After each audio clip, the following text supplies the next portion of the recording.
Jurnalis. Terima kasih sudah klik videonya. Alangkah baiknya jika subscribe dulu channel ini, biar gak ketinggalan cerita menarik lainnya. Baik, langsung aja kita mulai ke alur ceritanya tentang kutukan desa terlarang-larangan yang dilanggar. Reza Darmawan mengembuskan napas pelan saat mobil yang mereka tumpangi mulai memasuki jalanan berbatu di tengah hutan. Ini adalah perjalanan yang sudah ia rencanakan selama berbulan-bulan. Sebagai seorang jurnalis investigasi, ia sudah banyak meliput kasus-kasus aneh, tapi tidak ada yang semenarik desa Waringin, sebuah desa yang menghilang dalam satu malam. Menurut warga sekitar, kita sudah semakin dekat, ujar Joko, pemandu mereka, sambil menatap GPS di ponselnya. Namun, yang aneh, sinyal ponsel mulai melemah dan layar peta hanya menampilkan titik abu-abu kosong. Kenapa tiba-tiba hilang? Tanya Dina, sang kameramen. Ia menyesuaikan lensanya, merekam perjalanan mereka untuk dokumentasi. Arif, peneliti sejarah dalam tim mereka, membuka buku catatan tua yang ia temukan di perpustakaan daerah. Desa ini tidak tercatat dalam peta sejak tahun ke-1983. Beberapa warga yang mencoba mencari tahu juga mengalami hal-hal aneh. Reza tersenyum kecil. Justru itu alasan kita ada di sini kan? Namun, tak ada yang tahu bahwa perjalanan ini bukan hanya sekadar investigasi mendekati desa yang terlupakan. Setelah lebih dari 1 jam perjalanan melewati jalan sempit dan terjal, mereka tiba di sebuah gerbang kayu tua. Tulisan di atasnya hampir tidak terbaca, kecuali satu kata yang masih jelas: dilarang masuk. Joko menelan ludah. Saya nggak yakin ini ide bagus, Mas Reza. Kita hanya mengumpulkan data, tidak akan ada yang terjadi. Namun, baru saja mereka melangkah masuk, angin berhembus kencang, seolah sesuatu tidak suka dengan kedatangan mereka. Malam pertama, ada yang mengawasi. Desa Waringin terlihat seperti desa pada umumnya, tapi semuanya terasa salah. Rumah-rumahnya masih berdiri, namun dalam keadaan membusuk, kotor, dan sepi. Pintu-pintu berayun pelan tertiup angin, dan pohon-pohon tua menjulang di sekeliling desa, menciptakan bayangan mengerikan di bawah cahaya rembulan. Nggak masuk akal, seharusnya desa yang ditinggalkan selama puluhan tahun sudah hancur, tapi ini masih berdiri, gumam Arif. Mereka memilih rumah terbesar di tengah desa sebagai tempat beristirahat dan mulai mendirikan peralatan dokumentasi. Namun, sejak awal, semuanya terasa tidak nyaman. Dina, yang sedang memeriksa kameranya, tiba-tiba tersentak. Guys, tadi aku lihat sesuatu di layar. Apa? Reza? Mendekat, Dina menekan tombol replay.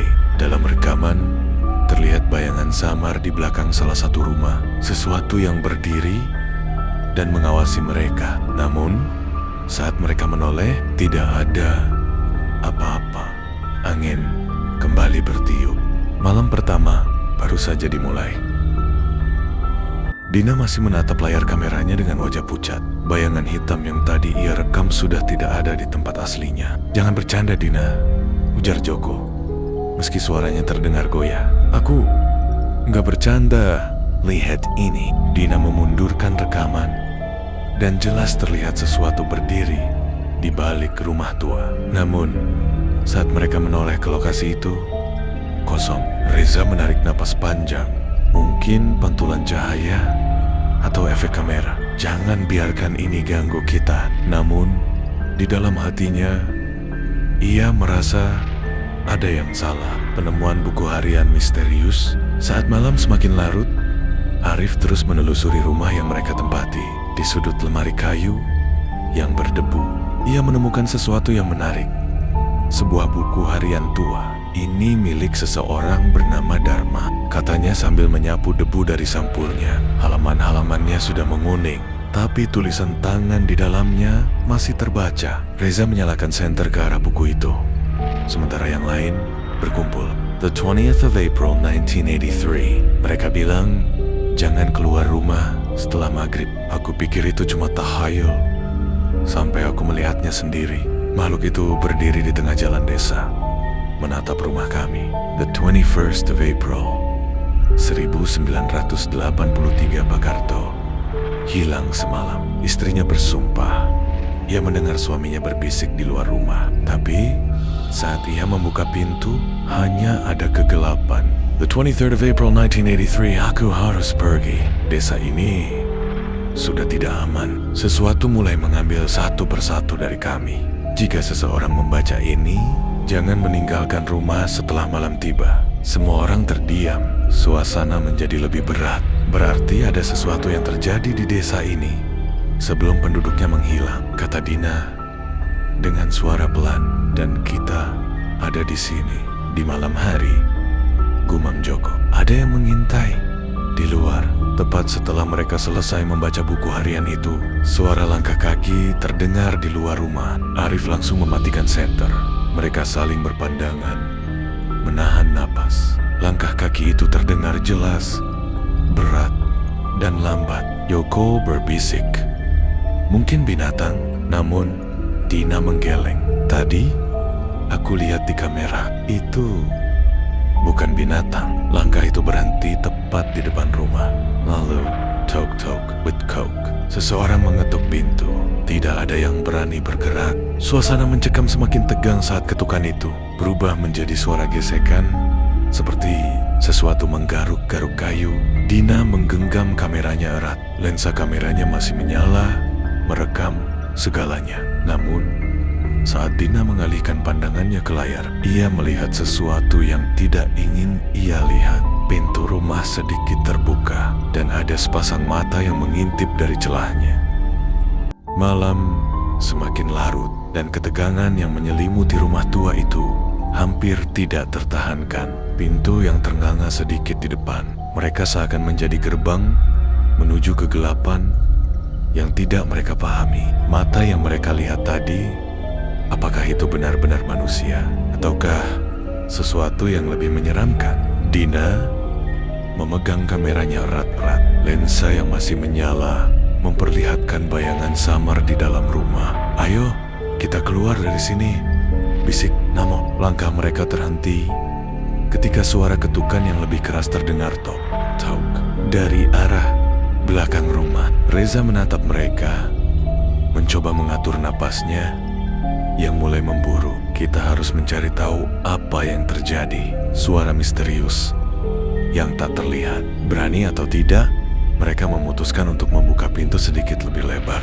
Begitu pintu terbuka, suasana di dalam rumah berubah menjadi sangat dingin. Ada angin yang berhembus dan seolah-olah sesuatu bergerak di dalam kegelapan. Di sudut ruangan, sebuah peti tua terlihat tertutup rapat. Sepertinya peti itu belum pernah dibuka dalam waktu yang lama.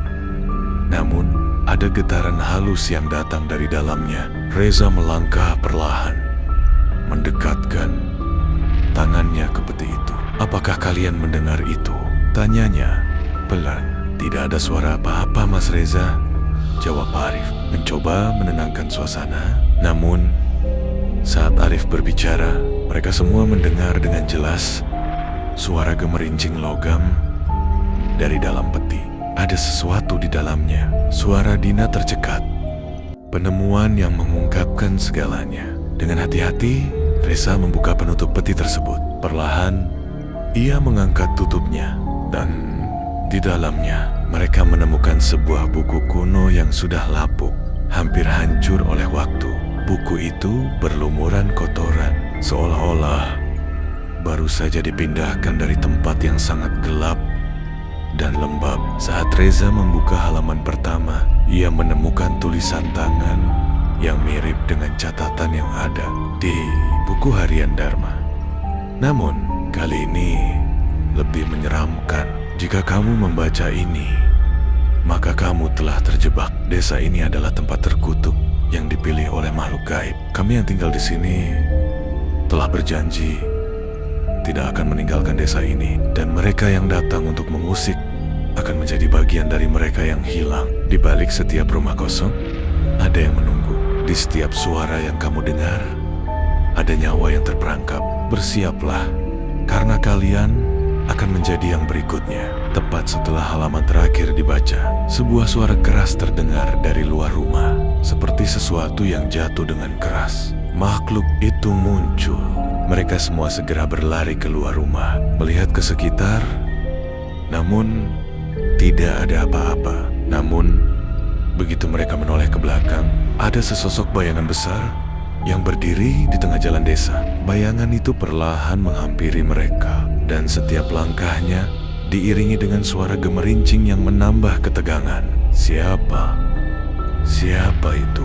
Arif berteriak. Bayangan itu semakin mendekat, memperlihatkan wajah yang penuh dengan bekas luka. Kulitnya terkelupas dan matanya kosong, tanpa kehidupan. Tanpa memberi kesempatan bagi mereka untuk bergerak, bayangan itu melangkah semakin dekat dan sebuah suara parau terdengar. Kalian sudah melanggar larangan. Sekarang, kalian akan menjadi bagian dari kami. Reza, Dina, dan Arif berdiri terpaku di tengah jalan desa yang sunyi. Bayangan mengerikan itu semakin mendekat. Langkahnya berat dan menyeret, seolah-olah makhluk itu membawa sesuatu yang tak terlihat di punggungnya. Dina berusaha mengangkat kameranya, tapi tangannya gemetar hebat. Apa-apaan ini?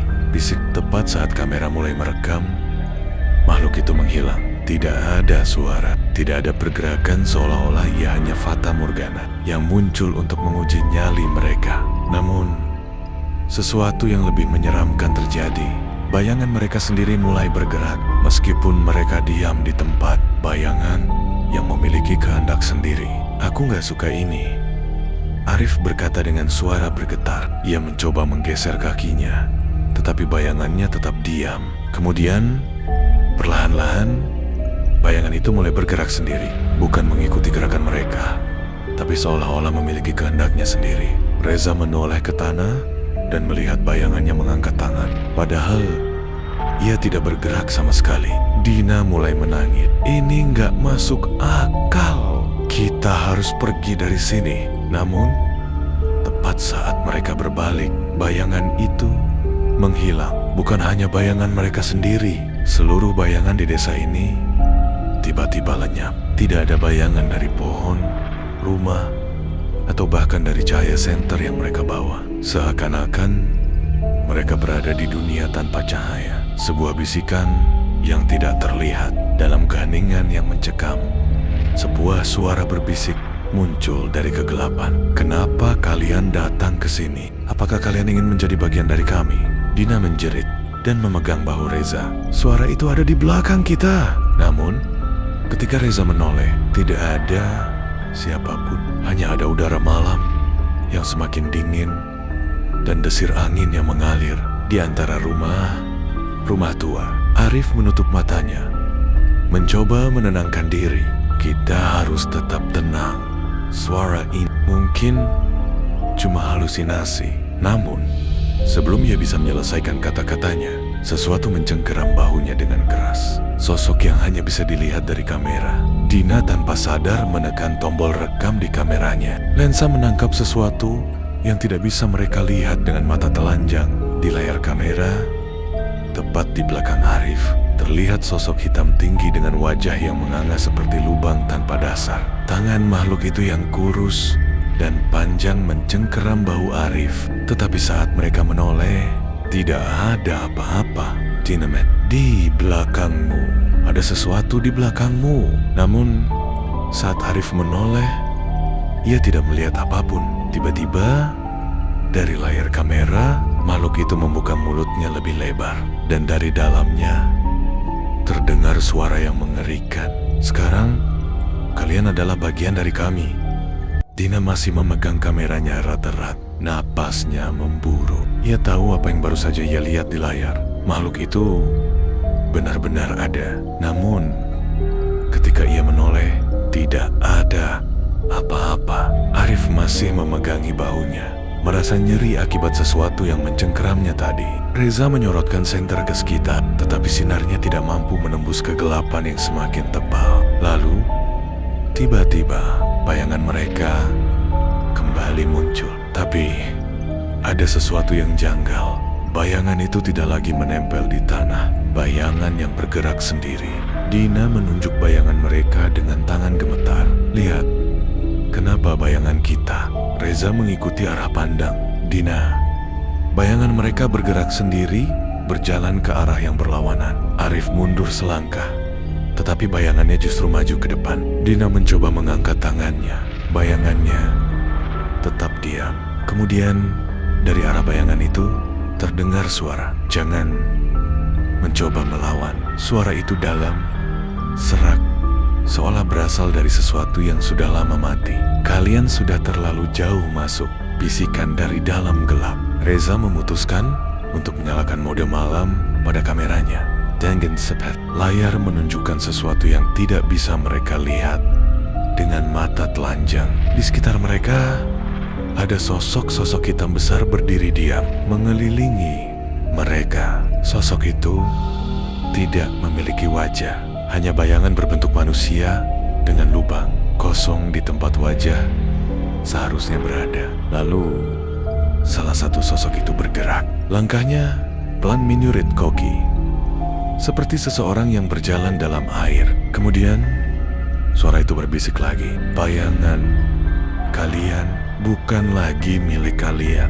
Arif mulai mundur, tetapi suara itu semakin mendekat. Pergi sebelum kalian tidak bisa kembali. Lalu, bayangan mereka berbalik menyerang mereka sendiri. Bayangan yang mengambil wujud mereka. Bayangan Arif tiba-tiba berlari ke arahnya, mencengkeram tubuhnya seperti cermin yang retak. Arif berusaha berteriak, tapi suara itu tersedot masuk ke dalam kegelapan. Tangannya perlahan-lahan mulai berubah menjadi hitam, seperti sedang diserap oleh bayangannya sendiri. Reza menariknya dengan panik. Jangan lihat ke matanya. Tapi, bagaimana mungkin mereka tidak melihat? Bayangan itu memiliki mata yang bercahaya. Mata yang bukan milik mereka. Dina menjerit. Bayangannya sendiri kini sedang berdiri di hadapannya. Lalu, bayangan itu berbicara dengan suaranya sendiri. Kau sudah seharusnya mati di sini, Dina Torgata. Tubuhnya gemetar. Ini tidak nyata, tapi dari layar kamera, makhluk-makhluk itu semakin mendekat. Dan saat mereka sadar, mereka tidak lagi memiliki bayangan, terjebak dalam dunia bayangan. Reza mengangkat tangannya, tapi tidak ada bayangan yang mengikuti. Arif berlari ke arah lampu jalan yang redup, tapi cahaya itu tidak memunculkan bayangan tubuhnya. Dina melihat ke bawah, ke tanah basah yang berlumpur, tapi tidak ada jejak mereka di sana. Kemudian, sosok bayangan yang mirip mereka tersenyum. Senandung pelan terdengar dari mulutnya. Kalian sekarang sudah menjadi bagian dari kami. Dina, Arif, dan Reza berlari sekuat tenaga, meninggalkan tempat di mana bayangan mereka telah mengambil bentuk sendiri. Napas mereka memburu, kaki mereka terasa berat di tanah yang kini seperti lumpur. Mereka harus keluar dari desa ini. Tapi, di mana jalan keluar? Jalan yang berulang. Mereka tiba di persimpangan. Reza menandai salah satu pohon dengan pisau lipatnya. Ambil jalan kanan, kata Arif cepat. Mereka berjalan tergesa-gesa, menghindari tatapan tak kasat mata yang seakan mengikuti dari balik kegelapan. Namun, setelah beberapa menit berjalan, mereka kembali ke persimpangan yang sama. Pohon yang ditandai Reza masih ada di depan mereka. Dina mundur selangkah. Ini tidak mungkin. Reza melihat ke sekeliling dengan panik. Kita jalan terus, jangan berhenti. Mereka mencoba lagi. Kali ini ke kiri. Tapi, lagi-lagi mereka kembali ke tempat yang sama. Jalan di desa ini mengurung mereka. Pintu yang menuju kehampaan. Arif menunjuk sebuah rumah yang tampak lebih kokoh dibanding lainnya. Kita harus cari tempat berlindung. Mereka masuk ke rumah itu, sebuah rumah kayu tua dengan pintu setengah terbuka. Tidak hanya ada kesunyian. Namun, saat Dina melangkah lebih jauh, ia melihat sesuatu. Di tengah ruangan kosong itu, ada sebuah pintu lain pintu itu tidak ada di dinding, hanya berdiri di tengah ruangan, mengarah ke sesuatu yang gelap. Reza mendekot. Tangannya gemetar. APA ini. Arif menelan ludah. Mungkin ini jalan keluar. Dina ragu, atau justru penjebakan. Namun, sebelum mereka sempat mengambil keputusan, pintu itu terbuka sendiri dari belainya. Angin dingin berhembus keluar dan terdengar suara sayup-sayup masuklah. Kalian tidak punya pilihan lain. Suara dari dunia lain. Dina menggenggam erat tangannya sendiri. Aku gak mau masuk. Namun, Arif tiba-tiba melangkah maju, seolah tubuhnya ditarik oleh sesuatu yang tidak terlihat. Dengna, besik. Reza dan Dina menegang. Dari balik pintu, mereka bisa mendengar sesuatu. Suara orang-orang, suara mobil, suara dunia luar. Seakan di balik pintu itu adalah tempat mereka berasal. Reza menguatkan hati. Kita harus coba. Kalau ini jebakan, setidaknya kita melawan. Arif mengangguk dan berjalan lebih dekat. Dina tetap ragu, tapi akhirnya mengikuti. Namun, saat mereka melangkah melewati pintu itu, mereka tidak kembali ke dunia nyata. Mereka justru jatuh ke dalam kegelapan yang tidak berujung. Desa yang menyimpan mereka. Saat kesadaran kembali, mereka sudah berada di tengah desa. Namun, ada yang berbeda. Tidak ada lagi jalan keluar. Rumah-rumah semakin menjorok ke dalam kegelapan. Pepohonan meliuk seperti sedang mengawasi. Langit di atas mereka hitam pekat, tanpa bulan dan bintang. Reza menelan ludah. Kita masih di sini? Dina melihat sekeliling dengan mata berkaca-kaca. Atau kita sudah bukan bagian dari dunia luar lagi? Lalu terdengar suara langkah kaki. Sisip atau Sip sedang mendekat. Selamat datang di rumah kalian yang baru. Dina, Arif, dan Reza berdiri terpaku di tengah desa yang kini berbeda. Langit gelap pekat. Tidak ada bulan atau bintang. Rumah-rumah semakin menjorok ke dalam kegelapan, seolah menelan cahaya yang tersisa. Namun yang lebih mengerikan, ada seseorang di ujung jalan. Atau lebih tepatnya, sesuatu. Sosok yang menunggu dari Bianggen. Sosok itu melangkah perlahan. Suaranya tidak terdengar. Tubuhnya tinggi dan kurus, dengan pakaian compang-camping seperti milik seorang penduduk desa. Namun, wajahnya tidak bukan ditutupi, bukan tertutup bayangan. Sosok itu benar-benar tidak memiliki wajah. Dina menahan napas. Tubuhnya bergetar hebat. Reza menggenggam erat pisau lipatnya.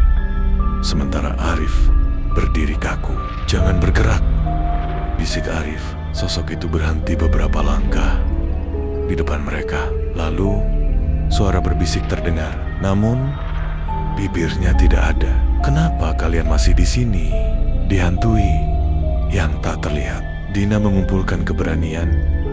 Kami ingin keluar dari desa ini. Sosok itu menundukkan kepalanya, seolah berpikir. Lalu ia perlahan mengangkat tangannya dan menunjuk ke belakang mereka. Mereka menoleh dan melihat puluhan sosok lain berdiri di kejauhan. Semua tanpa wajah, semua diam, hanya berdiri mengawasi. Jantung Dina berdegup kencang. Reza mundur selangkah. Sosok di depan mereka berbicara lagi. Jika kalian masih ingin pulang, kalian harus menemukan wajah kalian sendiri. Seketika, sesuatu berbisik di telinga mereka. Bukan suara dari luar, tapi dari dalam kepala mereka. Atau kalian akan menjadi seperti kami, cermin yang mengungkap kebenaran. Dina merasakan sesuatu di tangannya, sebuah cermin kecil, seolah tiba-tiba muncul dari udara. Tangannya gemetar saat mengangkatnya. Namun saat ia melihat bayangannya sendiri, wajahnya mulai menghilang. Matanya membelalak. Ia menoleh ke arah Arif dan Reza. Mereka juga mulai kehilangan wajah mereka. Arif mencengkeram kepalanya. Panik. Ini apa yang terjadi? Reza menggertakkan giginya. Kita harus keluar dari sini.